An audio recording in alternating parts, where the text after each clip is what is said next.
Jimmy fucking Chalmers. Language! That's what I do. I drink, and I know things. Welcome to the Nerdcast with your hosts, Dark Samus 288 and Snakeskin 94. On this episode of the Nerdcast, we take a look at Star Wars Episode VIII, The Last Jedi. Let's be very clear on something. This entire video is going to be riddled with spoilers, because there's really no way to talk about this movie without talking about all the spoilers. For those of you who have not seen this movie, go into it either with no expectations or expect it to be something akin to Captain America Civil War. That movie was a narrative deconstruction of the Marvel Cinematic Universe. This movie is a narrative deconstruction of the Star Wars universe. That's how it's going to go. Expect to have all of your expectations subverted over and over and over again. Let's just say that. For the rest of you, welcome to this show, and holy crap, this movie's divisive. I defy you on that challenge of being able to spoiler-free describe this movie, because I'm going to sum up this movie how you could literally sum up any Star Wars movie, okay? Check this out. Ship blows up, people die, more people die, cool force things, and then a lightsaber sword porn. Pretty much. That's what my buddy of mine says about the prequel movies. He's like, yeah, dude, but the prequel movies had the best sword porn. And the first time I heard that, I'm like, sword porn? And he said, yeah, because those lightsaber battles were sexy. I was especially like, that true. double-bladed lightsaber. Yeah, there's a lot of interesting things to look at this new trilogy. If we're just about everything they handle, from characters to lightsabers, I've noticed that each trilogy, for instance, handles lightsabers very differently. Because the original trilogy is more inspired by samurai films, they assume more samurai stances. I don't want to say samurai, but just very they treat them like swords. In the prequel trilogy, because it's meant to be given off a vibe of like old Republic Shakespearean type thing, and people have criticized them, it looks like they're dancing and stuff. I think that was the point, because the lightsabers back then and the way they used them fit the time period, and everyone had like very formal training and all these top-notch teachers. I mean Luke had Ben kind of, and Yoda, but more for the Force for his lightsaber, but he had a good idea. In this duel, you've got Finn, Rey, and Kylo who use their lightsabers, and it's like they're good, but they just kind of they're just like any other Star Wars fan. If they actually had a lightsaber, they're all just like sloppy and just like click it. They feel more like brawls, and I think that's what they're trying to go for in that. The Force is used differently as well. In the original trilogy, the Force is meant as a mythological plot device that plays into Luke's abilities, and it's not so much that the Force saves the day, it's Luke using the Force that saves the day. In the prequel trilogy, they establish that the Force connects everybody and it can create and destroy. And in these movies, it shows that the Force can't connect. I've got one more. In the original trilogy, everyone's in fairly high positions, but they felt like dudes, like Leia was a princess and led the rebellion, but she was pretty bro. Back in the prequel trilogies, everyone's all regal and high class, but that makes sense because the Jedis were kind of snobs. And in this movie, everyone's kind of a PMSing college student. Like, listen, I like Kylo Ren, and I know this is all over the place, but like, I like Kylo Ren. I love his character. I like what they're doing with him. I like that you could consider it's not so much that Kylo Ren is a student of the Force. He's more like a visual representation of the consequences of the Force. Mm-hmm. But at the same time, I'm like, dude, there are so many fan fictions where you're the exact character that people write other character as. And I'm just like, you were meant You were meant to have chicks draw pictures of you.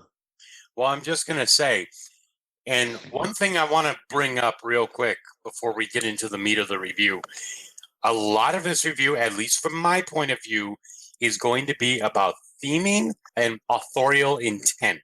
So what was Rian Johnson trying to go for with specific sections? And a lot of my argument is going to be more based on the meta and the bigger picture ramifications and implications, mechanizations, and just coming from the perspective of someone that's emotionally, I don't want to say emotionally attached to Star Wars, but just someone that's been really engrossed in the nerd lore for literally his entire life. If you're mine and John's age, which is our 20s, Star Wars was an established part of your world. Mm-hmm.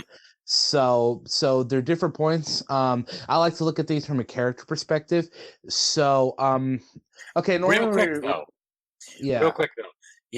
again, like I said, I'm going for authorial intent and theming. One of the things that's been said about the First Order is that, like the Empire, they were kind of Nazis, and you had Darth Vader as kind of a space Hitler. Yeah. This movie, you literally have them being themed up as neo-Nazis and an emo kid that doesn't know how to control his emotions. And the General Hux. If that does not Hux. say something about our current society, then holy crap, you're missing the point, because that is just far and beyond so interesting to think about. See, I've always liked the simplicity of Star Wars, like just to be a bunch of fun space stuff. So to me, it's kind of like Disney movies. I was talking to a buddy of mine, and I was like, all the new Disney movies like Frozen, Tangled, and Big Hero 6, which has become like my favorite Disney movie of this era, they're all so well thought out, and like with all these complex characters and stuff, and all this backstory and all these interesting plot threads that are hanging about. But I'm like, you put on something like Snow White and Pinocchio, and it's like, it's so much simpler, but it's just as good. I feel like those themes were always there, but in the older movies they were a hell of a lot more subtle about it. I'll agree to that, but even then, I seriously don't think George Lucas was going for, hey, these are Nazis, look at them as Nazis. Mm-hmm. Look, I literally just think he was like, okay, there's a bunch of soldiers in white uniforms being led by this other guy that wears black, and he also wears a helmet all the time, and he takes orders from an emperor that we don't see. Got it. Boom. Yeah, I'm all about believing in simplicity. It's like when people watch movies or read books, and the author points, and the movie shows like, oh, this person has blue curtains, and people are like, the blue curtain is meant to be a framing device for this person's mood, and I'm like, no, they're just blue. Sometimes blue curtains are just blue curtains. You know what I mean? That's just what I liked about. Granted, in the prequel trilogies got a little more complicated, but they had to be because they were setting up the universe. But that's one thing I like about the original trilogy, which helps that they were standalone for a long time, is just the simplicity of it. Because trust me, I can overthink and overanalyze and psycho deconstructionize anything Hollywood or any Tumblr post throws at me.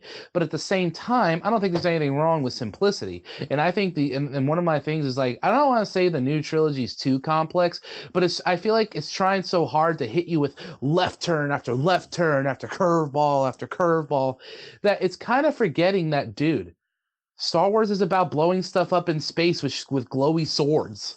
I can see where you're coming from with that. You were talking about how in some movies that someone's trying to say something crazy about the blue curtains. Let me just say, this is a fantastic way to start off. Let's talk about Vice Admiral Haldo. You know what? Yeah. Let's talk about her, because first off, I didn't know this till my dad pointed it out. That's what's her face from the first Jurassic Park.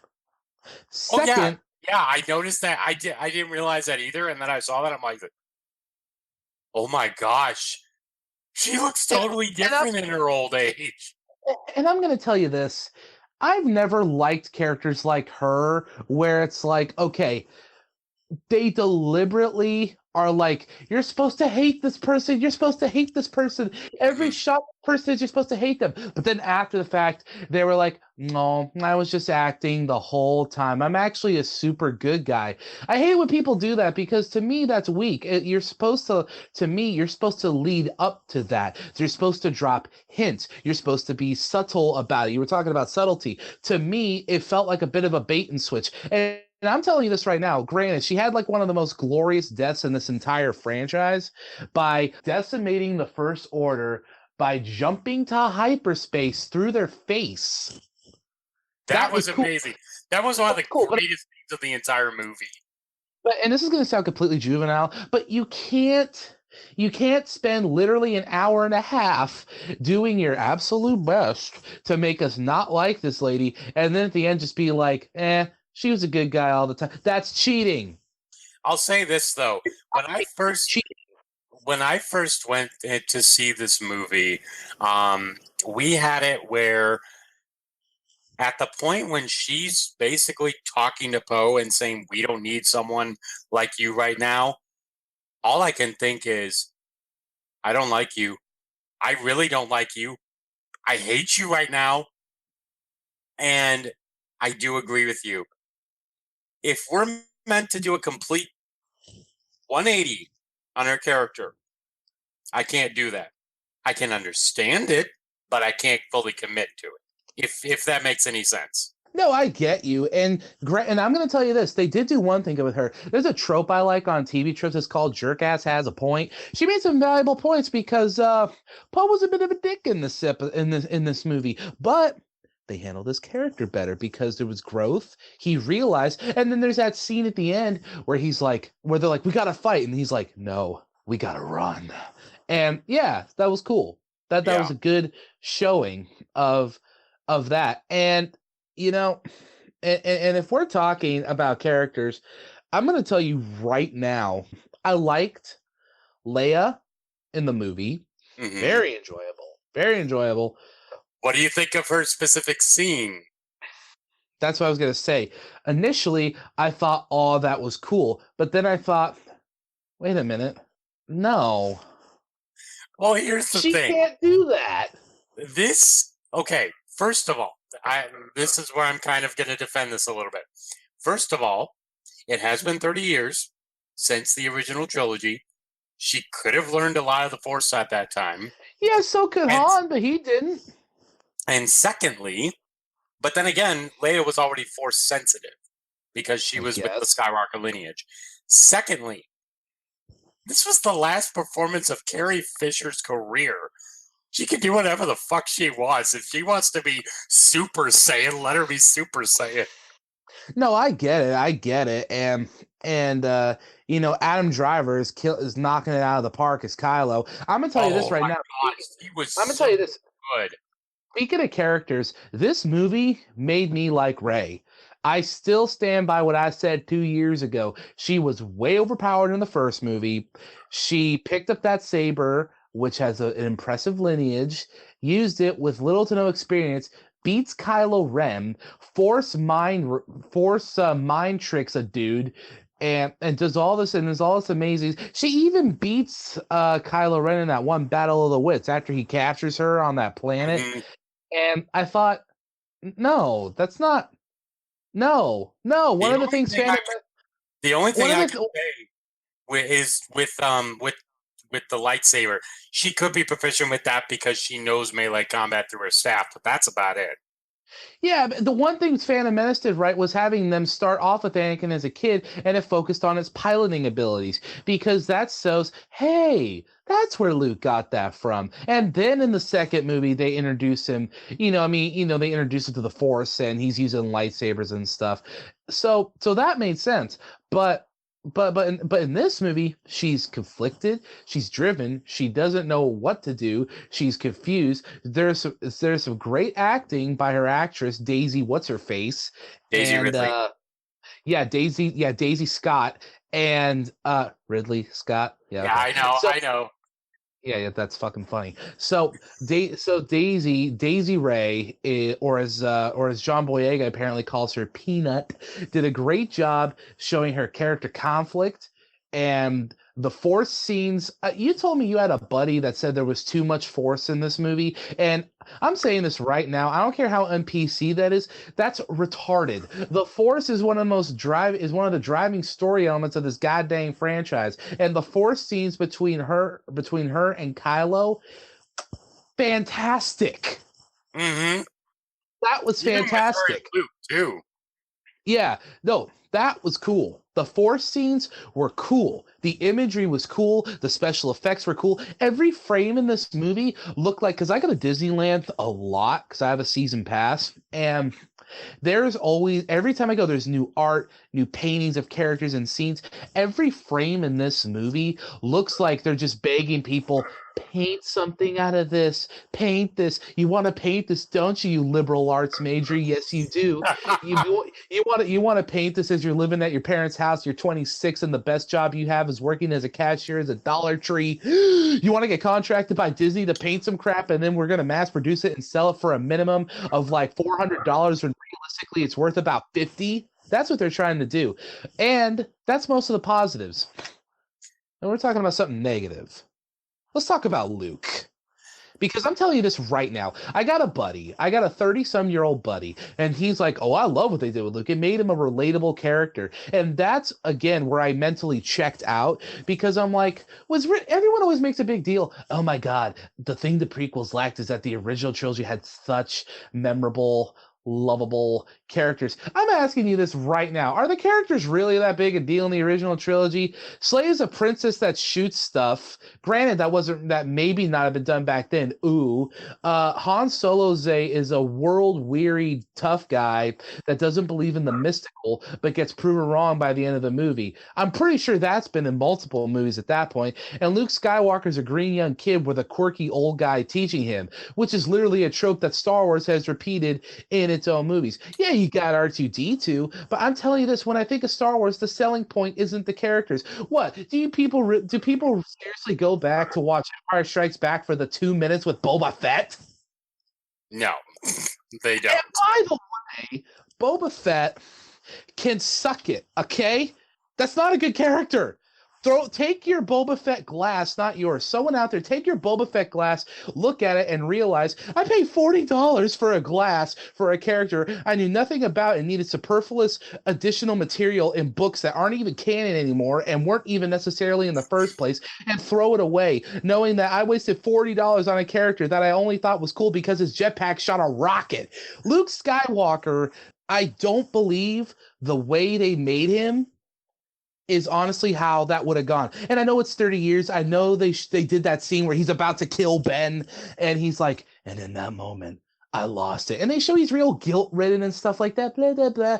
But the whole thing of Return of the Jedi is that he proves he's better than his father. He's stronger. He's better than the Emperor. He's stronger than his father, better than both of them. And he won by using the light side of the Force, by thinking critically, by believing in people. You're seriously going to tell me that just because he sensed a little darkness in Ben Solo and the fact that maybe he idolized Darth Vader just a little too much, that he's like, oh, instead of thinking rationally like I did in the last movie, I'm going to kill him. Oh no, but I feel bad. Misunderstanding plot complex in Star Wars in 2017. Hello? Well, it's 2018 now, but in 2017, hello?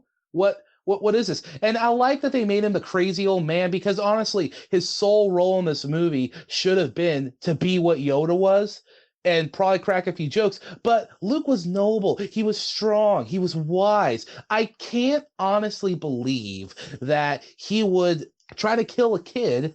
Oh, I guess like father, like son, lol. But still, I can't understand that he would believe he would try to kill a kid because he sensed a little spark of darkness and conflict. He specifically says the words conflict, so he knows Ben is fighting this.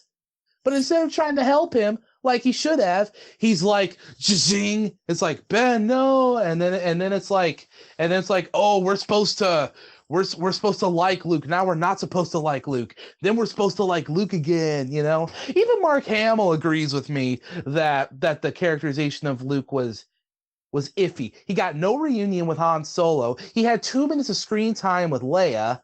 And I get it. He banished himself into exile.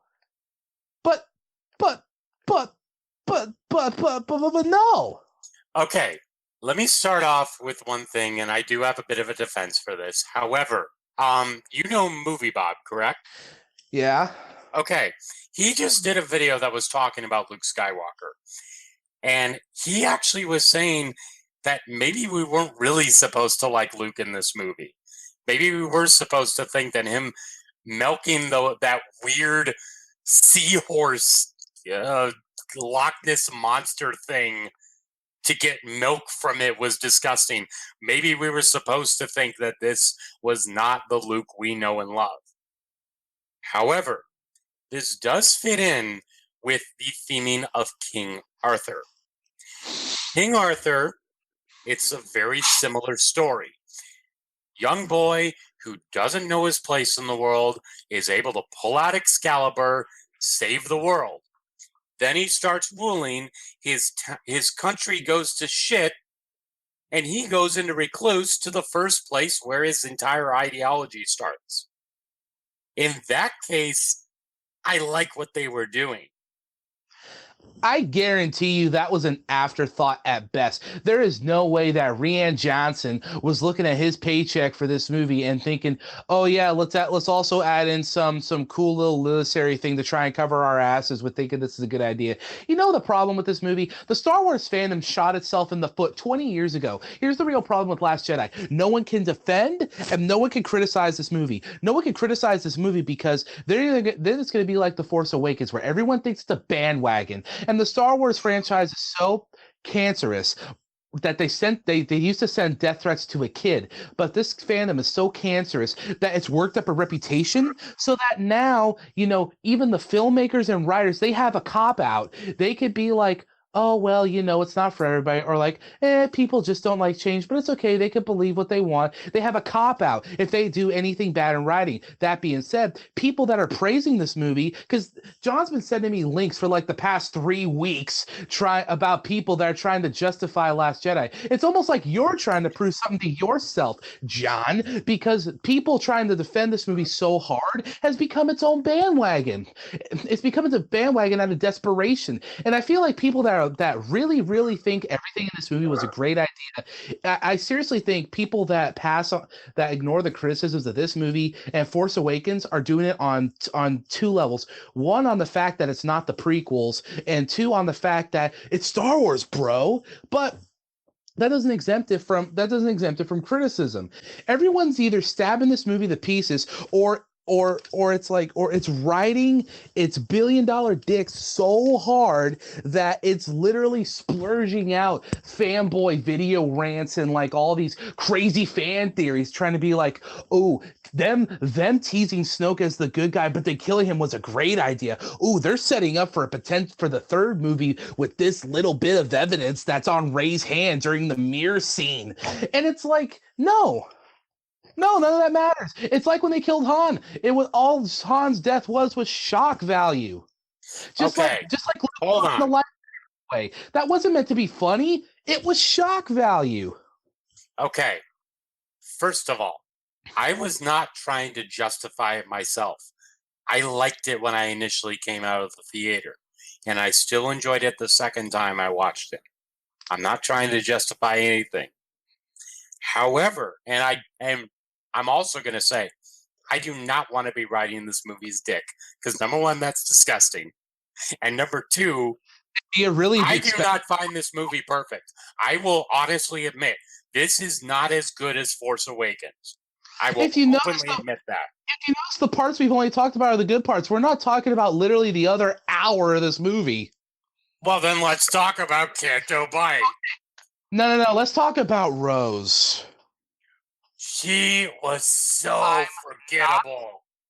Not gonna be one of those guys where, and I'm not gonna mince words, I'm not gonna be one of those guys where they're like, "Oh, they brought in an Asian American actress and paired her with the black guy to be all SJW and inclusive, and that makes it wrong by." No, I don't see that about anything. I don't buy that either. And she's not even Chinese, so you can stop. Well, Asian American. Asia's more than China, John. I know. I'm just saying, People have literally been saying they're just trying to cater to the Chinese market. She's not Chinese, but she is Asian American. I don't care about any of that. Let's say that was their agenda. You know, Disney's been on the SJW bandwagon since Tangled. So let's say hypothetically that is what it is. There is no reason why her character could be that one-dimensional. Yeah, she was extremely forgettable. That point, whether Was her sister, and she died in the first minute. that point in Kanto by where they're looking over the railing or whatever, and she's saying, "Look closer, look at the inequality." I'm thinking, shut up. This doesn't have anything to do with the movie. This doesn't have anything to do with anything. You know, we were talking. Benicio del Toro's character made more sense talking about this when they were on the ship and they were showing that they were funding both sides. That made a lot of sense. That was a good idea. Canto Bight as a whole was shit. Okay, I get it. You're trying to do a casino planet. But we already have a casino planet in Cato Nemoidia. You played it in The Force Unleashed 2, and it was actually pretty fun. This one is total bullshit. It's literally Las Vegas and a Greyhound track put together and tried to put in space, and I don't care, but those fucking space horses were the ugliest pieces of shit I'd ever seen. But no, Jar Jar Binks is space goofy, but people hate that because it's Jar Jar Binks, and Jar Jar Binks is the worst star. Do you remember? And I think you sent me a few. Do you remember when dudes were straight up like Rose is a worse character than Jar Jar? And look, I'm not gonna get on some sort of thing and be like, you know, Jar Jar Binks is actually this intellectually meaningful thing, a character. No, George Lucas basically even said that Jar Jar Binks is basically space goofy. But here's the thing. Rose, first off, did you notice this? They didn't show Rose at all in the trailers. No, they didn't. They hardly even showed anything of Canto Bight either. They knew this section of the movie would be shit. Disney is nothing if not a fantastic billion-dollar marketing company, and I guarantee you they saw the cut of this movie and they were like, okay, look, Johnson, I'm gonna be real with you right now, okay? He's like, okay, only about half of this movie is good. And he's like, what are you talking about? And they're like, okay, you know the scene with the casino planet? And he's like, thought you would want it to be all inclusive and talk about how, you know, rich people are bad and talk about all this inequality and all this democracy stuff. And they're like, yeah, we did. But it wasn't supposed to suck. Yeah. Yeah, I agree with you also, by the way. The space horses were stupid. Oh, yeah, they were. The entire point of this is the entire second act pretty much. And let me just say, it makes the plot come to a screeching halt because it keeps intercutting between them and Luke and Rey. I want to see Luke and Rey, and that was interesting. They had a fantastically interesting dynamic with each other. But when it came to Finn and Rose, I'm like, leave them out. This is kind of stupid. Which sucks because Finn was like my favorite character of Force Awakens. J.J. Abrams looked John Boyega in the eye, and John Boyega said this. He said, he looked me in the eye, and he said, "You're the new star of Star Wars." And my mind was just completely blown. And I've said this before, and I'll say it again. I wouldn't have minded the bait and switch with Rey if they had just if they had built up to it a little better, or they didn't just want to do so much as a swerve. This movie made me appreciate the bait and switch. But now it feels like Finn was just tacked on in this movie. It felt like they literally had nothing for Finn to do, and they're just like, it almost feels like they wanted to kill him off after Force Awakens. But then they thought, no, I mean, we could do that, but then Tumblr would be pissed off that the white woman survives while the black man dies. So let's just keep him in a comatose state, and when we come up with a good subplot for him, we'll thaw him out. So John Boyega reads the script, and he's like, yeah, can I just wait till episode 9, please? Can I just... Well, let me just say this. there was an inkling of a good scene with him, but it was fucking ruined. At the very end of the movie, when he is going to sacrifice himself to destroy the Death Star cannon thing, and you think about it, this is literally like a callback to Independence Day. Hello, boys, I'm back. That would have been so good. I was almost in tears seeing him go because, like, I liked his character. I loved his character. And to see him go off like that would have been like, oh, that is so poetic. That makes so much sense. You left the First Order, and now you're going back to give a huge blow to him. That is awesome. And then he fucking gets run over by Rose. And she fucking kisses him. John Boyega was not the problem in this movie. Every scene he was in was horrible, but he was not what was wrong with those scenes. It was Rose. Yeah. So okay, here's what I was saying was, you know what scene was good was the part where Rey goes into the to the hole with the mirror and shit. Yeah, that was yeah. But I want to preface this a little bit. The scene where she's on the rock. You know, I actually found it kind of a bit funny when she's sitting on the rock and Luke pulls out one of those little leaf things. Oh yeah, no, that was that scene was hilarious. But she reaches out. She's like light, darkness, balance, life, death, feeding new life. The imagery there was really, really good. And she looks at an incredible evil underneath the island, and it has her going through and almost going into there through her own mind, and Luke is like, get out of there, Rey. I'm just like, first of all, that was a great scene. It made a lot of sense, but that's kind of the preface to to the cave. That mirror scene, that was trippy. And I was okay. The special effects on that were amazing, by the way. But I was okay with them revealing actually that Rey's parents were nobody. They were just a bunch of ass. It adds to her character. It adds to the tragedy of her character. And you know what? I'm honestly okay with that. But I'm telling you this right now. Bear with me for a second. I remember 2 years ago, when The Force Awakens first came out, and I was shipping Finn and Rey, but there was a bunch of people that were shipping Rey and Kylo, and I'm like, I mean, whatever. But I was on the theory that they were brother and sister, and I'm telling you this right now. As soon as I found out they weren't related, I jumped ship so goddamn fast. Jumped off ship onto the Rey and Kylo ship. Yeah, so you jumped off quick. Yeah.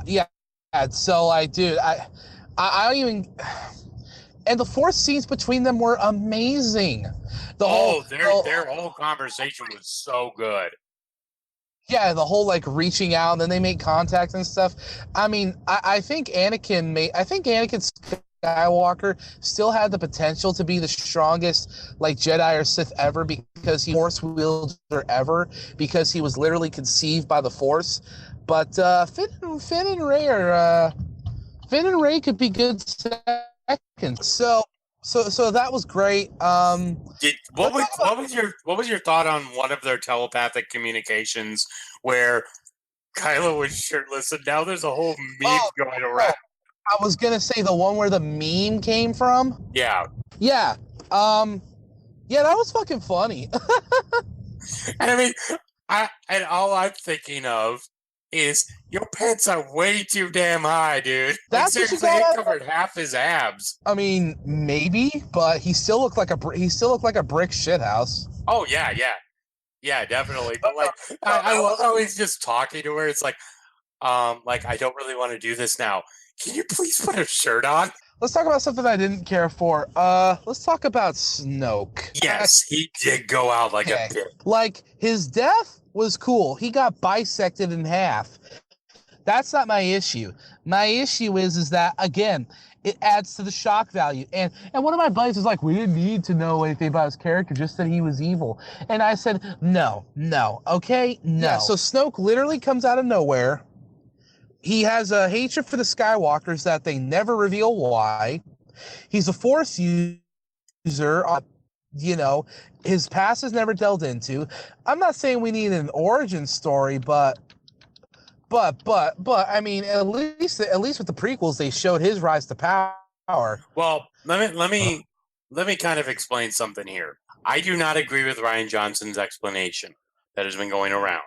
That movie would have stopped dead in its tracks, and it doesn't make sense for Rey to do it. First of all, this movie has enough pacing problems, so don't give me that shit. And two, why would Rey have to know about this? Why not have it where Kylo is learning about it? You know what I mean? Yeah. So I'm just saying, and I also do not like his costume design.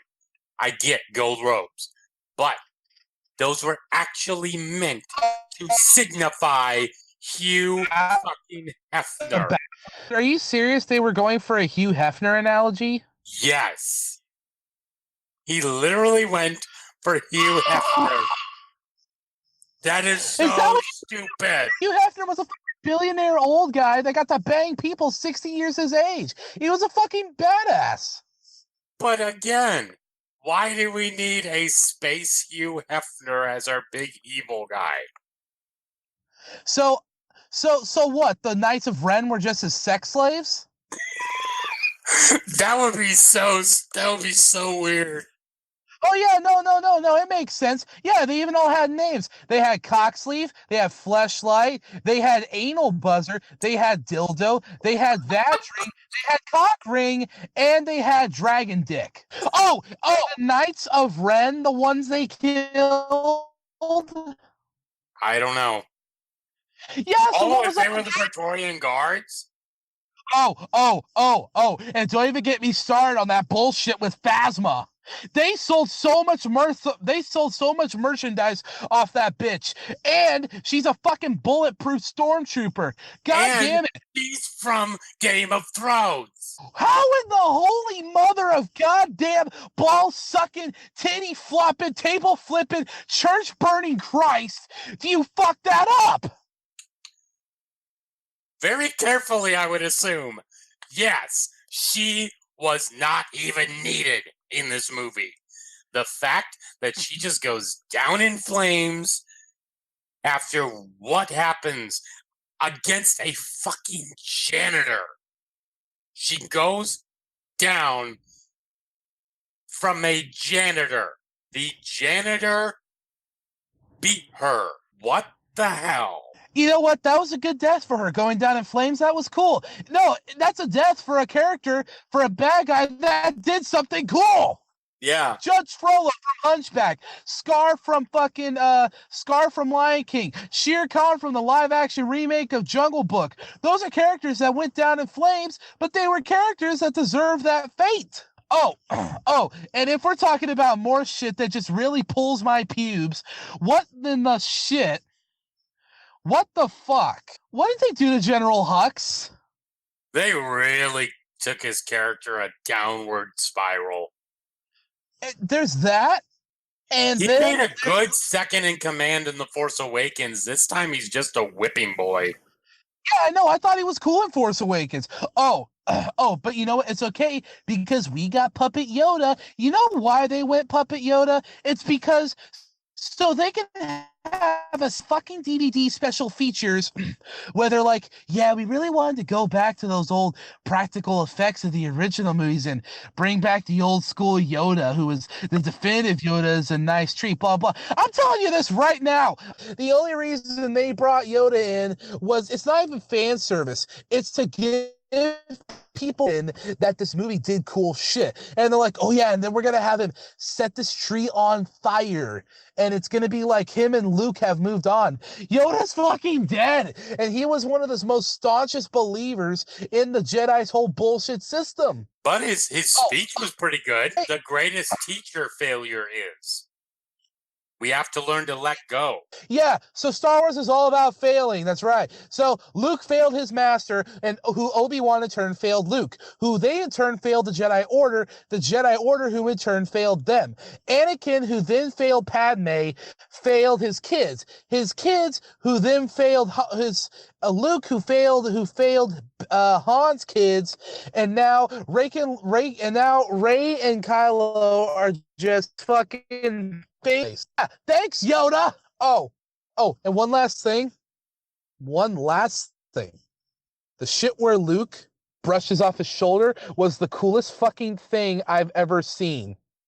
Oh yeah, they're all firing at him, and I like the visual symmetry of where every time someone steps, it releases the salt, and you see the red underneath, and I'm just like, holy shit, this actually looks bloody.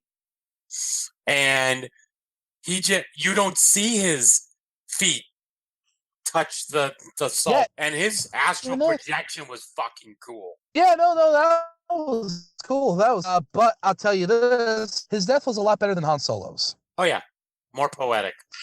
Like that was a good way for him to go out. I don't know if he should have gone out in this movie, although we know he's going to come back as a Force ghost. But yeah. So what else am I forgetting? A lot of against the Praetorian Guards. Yeah. The best scene in the movie. Yeah. No argument. No disagreement. Best scene in the movie. That one dude gets a lightsaber through the face, Jonathan. Mm-hmm. That was so cool. Another thing really quick about the Salt Planet thing. The battle against Luke and Kylo, I wish there was more to it, but there was some ridiculous shit there, and it was cool, but I wish there had been more, but it was so goofy. It was amazing. I don't want to say goofy, like I didn't like it. No, it was great, but like it was funny. It was pretty good. I thought there was one other thing I wanted to bring up really quick. So the shit with Luke brushing his shoulder off, you know what that exactly reminded me of? You remember Dragon Ball Z? Every time the Z Fighters came up against a new enemy, they would shoot all the energy blasts at him, and then they'd reemerge just not even damaged. That's exactly what that shit looked like, and it was badass. Mm-hmm. That was really cool. But yeah, other than that, did I like The Force Awakens? Did I like Last Jedi? What would you rate it?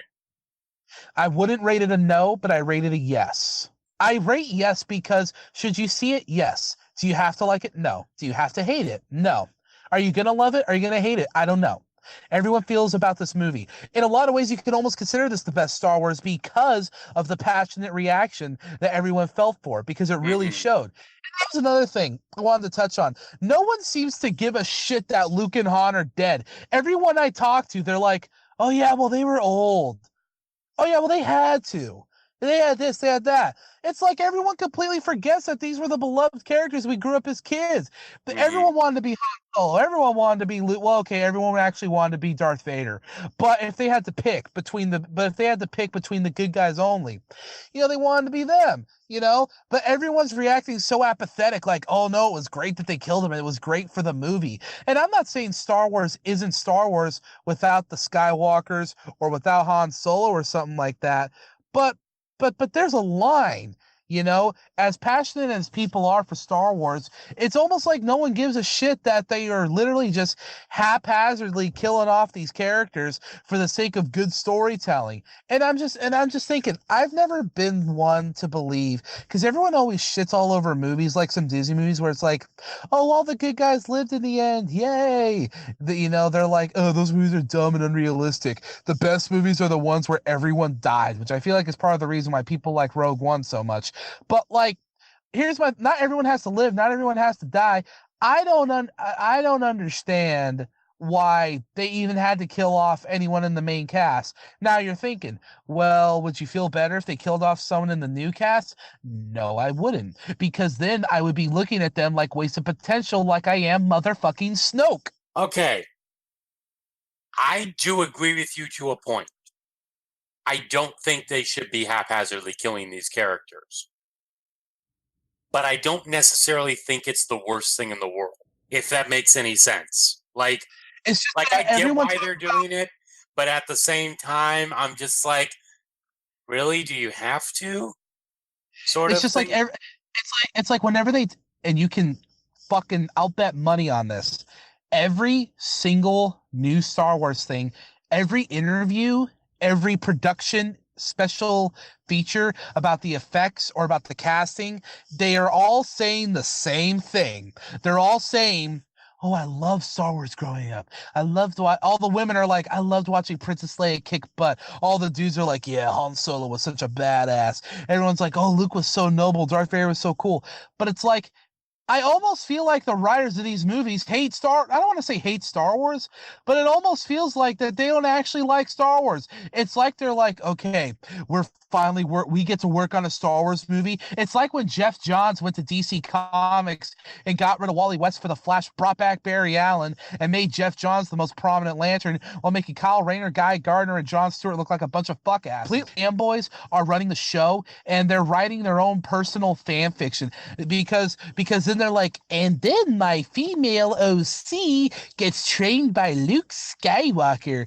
And Luke Skywalker thinks she's the best. And then they're like, and then my male OC kills the evil bad guy, but he's still dark and conflicted, but he's still handsome. You know what I mean? I've seen that argument get thrown around a lot, that people think that these new movies feel like fan fiction. And I didn't agree with that at first, but at the same time, I kind of do. Because, I mean, I look at J.J. Abrams and I don't see a guy that loves Star Wars. I look at a guy that's just like, okay, maybe if I do this, people will stop finally asking me about Lost. Yeah. I was only on like the first season of that show, but everyone keeps asking me questions. I'm like, I'm sorry about all the lens flares, but yeah, no, that's my issue. Oh, no. It's like J.J. Abrams is like, just keep in mind, that's the same dude at the helm of the controversial new Star Trek movies. Mm-hmm.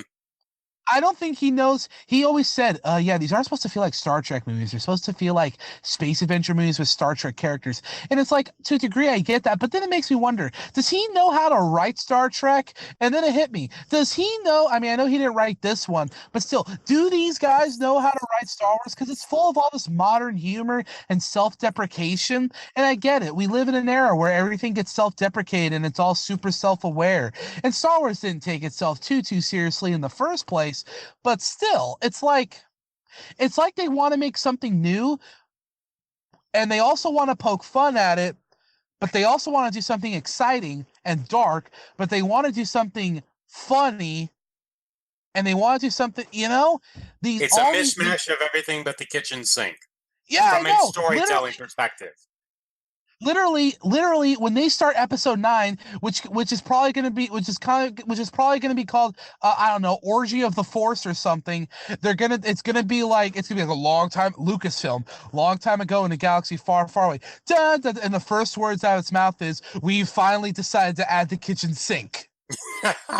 One real quick thing before we score this and end off.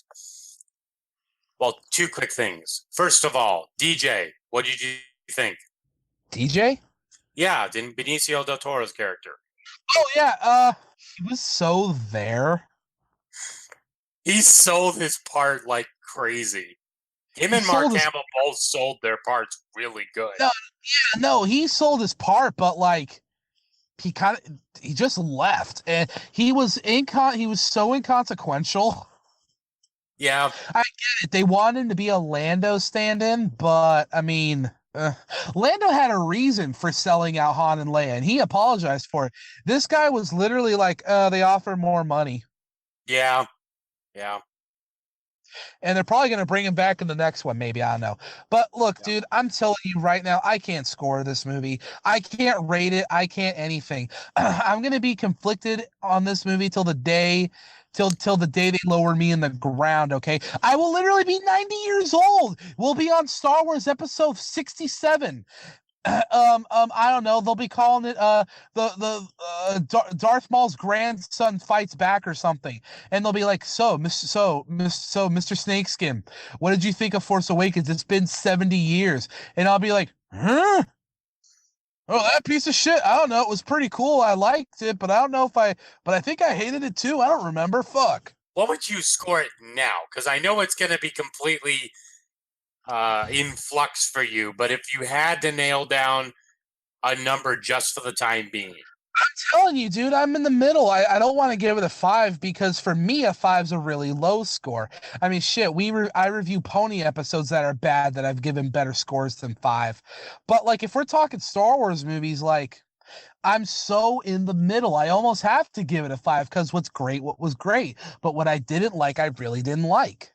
Well, you didn't like aspects of this movie. You like some aspects.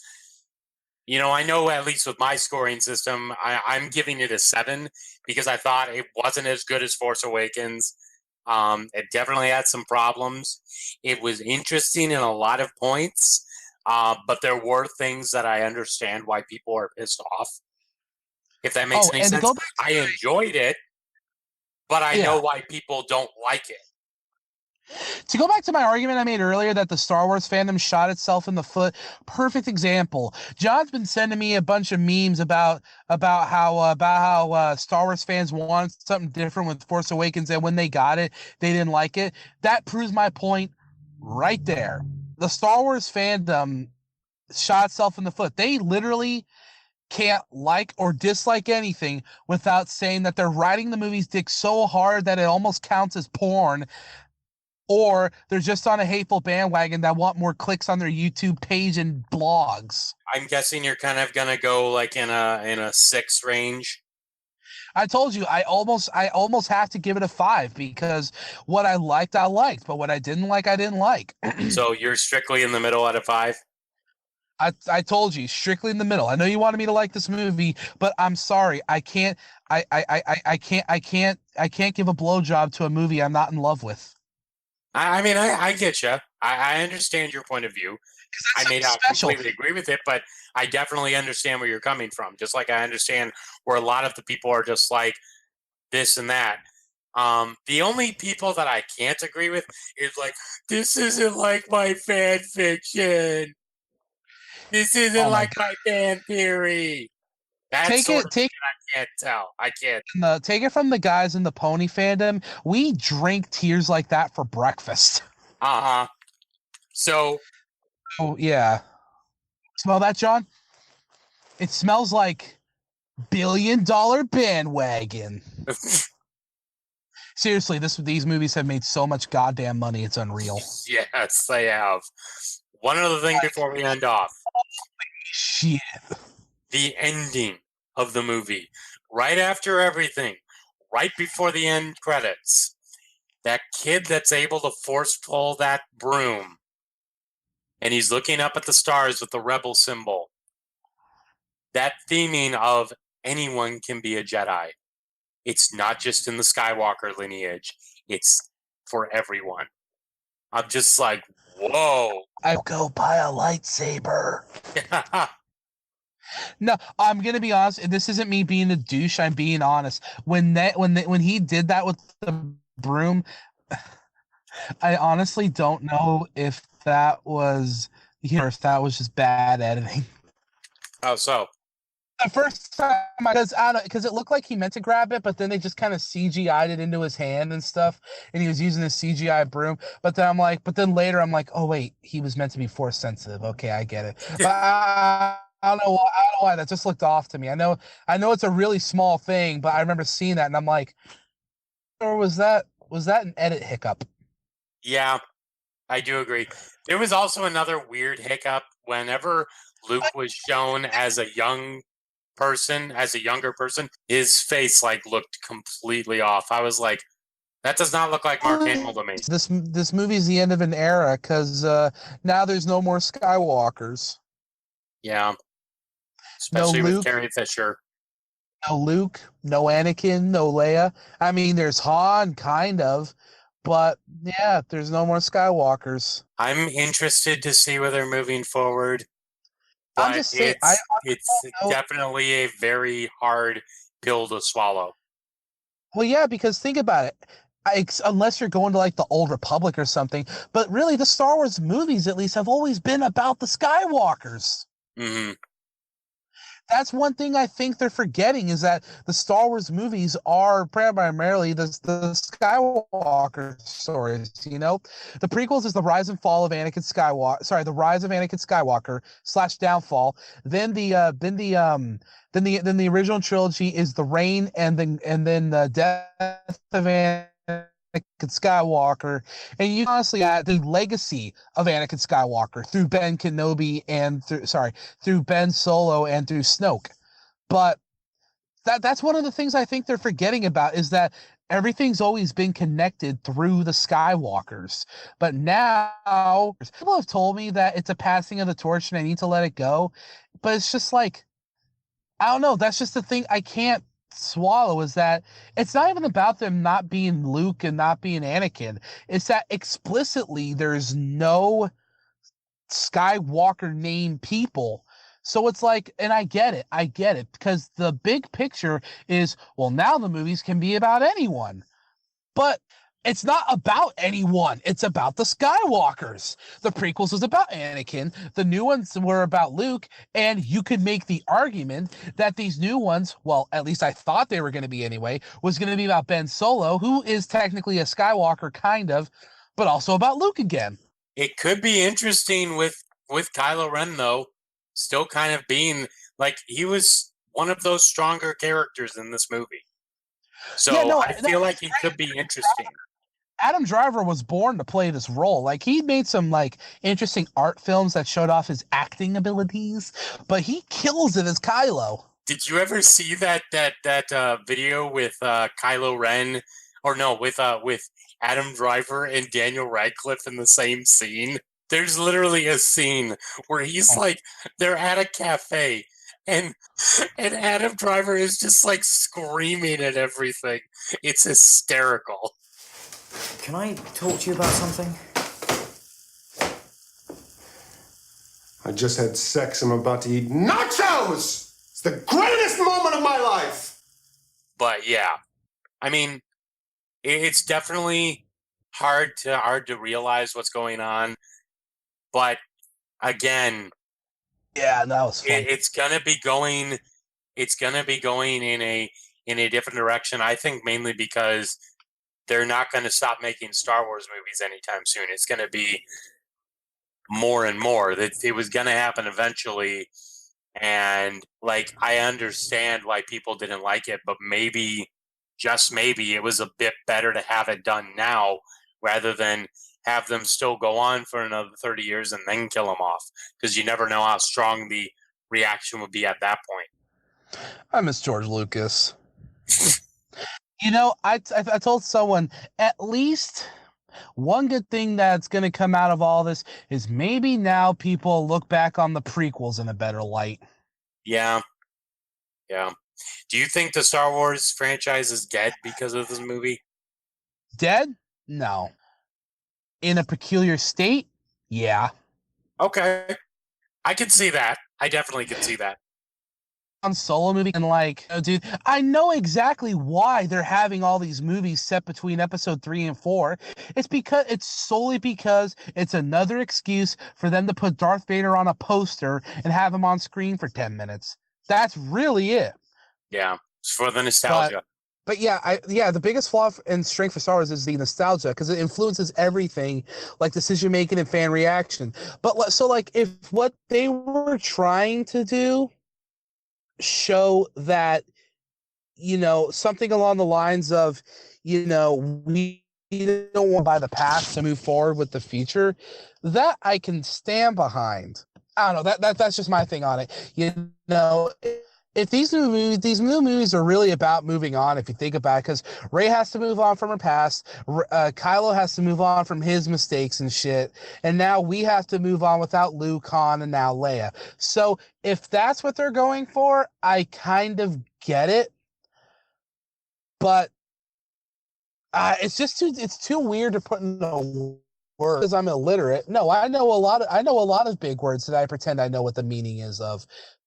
It's definitely one of those movies that's going to be going down in history as one of the hardest movies to sit through when it comes to Star Wars, because there was so much that happened. There was so much that kind of went through. And and really this being the transition movie, again, it's really hard to deal with. I get where people are coming from. We just have to wait till episode 9. Yep. J.J. Abrams, don't fail us. All I'm going to say. So, yeah. You kiwi. That's it from me, Dark Samus 288. And me, Snakeskin. All right. We'll talk to you guys later. Peace out. Later.